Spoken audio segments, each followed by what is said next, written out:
ये 7-8 का पाइप और ये है 7-8 का फ्लेयर बनाया अभी हमने।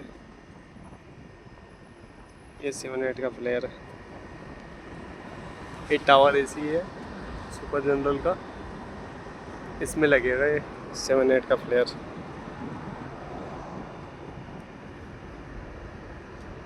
लगाते हैं इसको 7-8 दिख नहीं रहा है सही।